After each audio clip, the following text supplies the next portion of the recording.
യുദ്ധം എന്ന് പറയുമ്പോൾ തന്നെ ആശങ്കയാണ്. നമ്മൾ ഓരോരുത്തരെയും പലതരത്തിൽ ഇത് ബാധിക്കുന്നുണ്ട് എന്നുള്ളത് സത്യമാണ്. അപ്പം ഇതിൻ്റെയൊക്കെ കൂട്ടത്തിൽ നമ്മളുടെ ഇൻവെസ്റ്റ്മെൻറ്റ്സും താഴെ പോവോ എന്നുള്ളൊരു ആശങ്കയും കൂടെ പലർക്കും ഉണ്ടായിരിക്കും. അപ്പോൾ ഈ ഒരു സിറ്റുവേഷനിൽ എനിക്ക് കുറച്ച് കാര്യങ്ങൾ പറയാനുണ്ട്.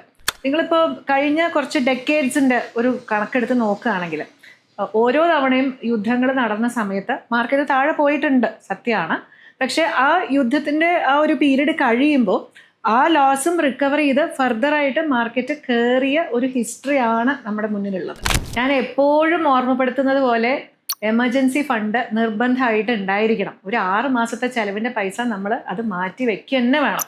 പിന്നെ ഈക്വിറ്റി മ്യൂച്വൽ ഫണ്ട്സിലും സ്റ്റോക്സിലും ഇൻവെസ്റ്റ് ചെയ്തിട്ടുള്ളവർ ഈ സമയത്ത് പാനിക്കായിട്ട് നമ്മൾ വിൽക്കരുത്. SIPകൾ ഒരു കാരണവശാലും നിങ്ങൾ പറ്റുമെങ്കിൽ സ്റ്റോപ്പ് ചെയ്യാതിരിക്കുക.